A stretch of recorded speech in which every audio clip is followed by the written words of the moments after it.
कुर्सी पे बैठने वालों को जमीन की अहमियत याद रहे, सच दिखाते हैं हम। सच का सामना में आपका एक बार फिर स्वागत है। बिस्मिल्लाहिर्रहमानिर्रहीम नहमदुहु व नुसल्ली अला रसूलिहिल करीम अम्मा बाद। मुल्क के मौजूदा बदलते हालात में आज फ़िरका परस्तों को मुसलमानों को अज़ियत और तकलीफ़ देने का सबसे आसान रास्ता मिला है, और वो ये है कि फ़िदाहु उम्मी व अबी सरकार दो आलम सल्लल्लाहु अलैहि वसल्लम की शान अक़दस में गुस्ताखी करना और इस तरह की बात करना जिससे आपकी ज़ात को तकलीफ़ हो, और आपकी ज़ात को तकलीफ़ हो तो अल्लाह को तकलीफ़ हो। लेकिन हम मुसलमानों के लिए ये चीज़ नाकाबिले बर्दाश्त है।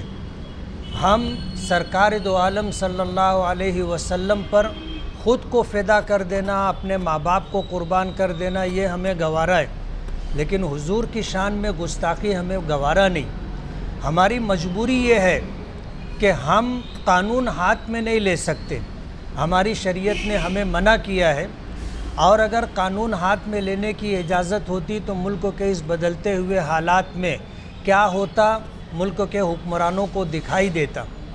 आज इस मौके पर पिछले दिनों वैजापुर के करीब एक पंडित ने नबी करीम सल्लल्लाहु अलैहि वसल्लम की शान अक़दस में गुस्ताखी की, और ऐसे नाज़ेबा कलिमात कहे जिसको बर्दाश्त करना हम मुसलमानों के लिए बहुत मुश्किल है। अगरचे सरकार की शान में इन जैसी हरकतों से कोई फ़र्क नहीं पड़ता। बुखारी शरीफ की रिवायत है, हुजूर की मौजूदगी में जब इस तरह की हरकत यहूदियों की तरफ से की गई तो हुजूर ने फरमाया था कि हम यसुब्बून मुज़म्ममन व अना मुहम्मद, कि ये लोग उस शख्स को बुरा भला कह रहे हैं जो बुरा भला होगा, मैं तो मोहम्मद हूँ जिसकी दुनिया तारीफ़ करती है। तो चाँद पर थूकने से थूकने वाले का थूक चाँद पर नहीं जाता, उसके चेहरे पर आता है। लेकिन आज इस मौके पर पूरे महाराष्ट्र में क्या जहाँ जहाँ ये बात पहुँची है, हर जगह मुसलमान बेचैन है। हमने कानूनी कार्रवाई के लिए डिपार्टमेंट को, मिनिस्टर को लेटर दिया है।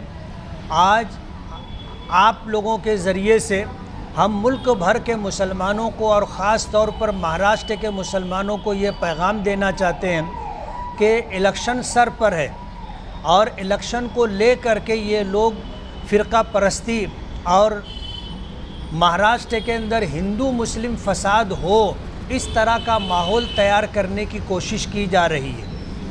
हम लोग कानूनी कार्रवाई करने के लिए अपने बस भर में जो है वो करें, लेकिन इस तरह की हरकत से वो ये चाहते हैं कि हम जज्बाती हो कर के, इमोशनल हो कर के कानून हाथ में लें और फिर पूरा महाराष्ट्र जो है फसाद की लपेट में आ जाए।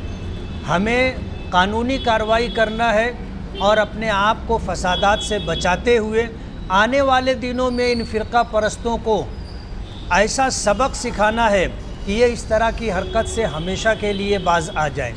नबी करीम सल्लल्लाहु अलैहि वसल्लम पर हम अपनी जान कुर्बान करने के लिए तैयार है, लेकिन फ़िरका परस्त लोग जो है इसी को फसाद के लिए इस्तेमाल करना चाहते हैं, और हम लोगों को ये पैगाम देना चाहते हैं कि हमें उनके नापाक इरादों में और नापाक प्रोग्रामों को कामयाब नहीं होने देना है, और उनकी साजिश का शिकार नहीं होना है।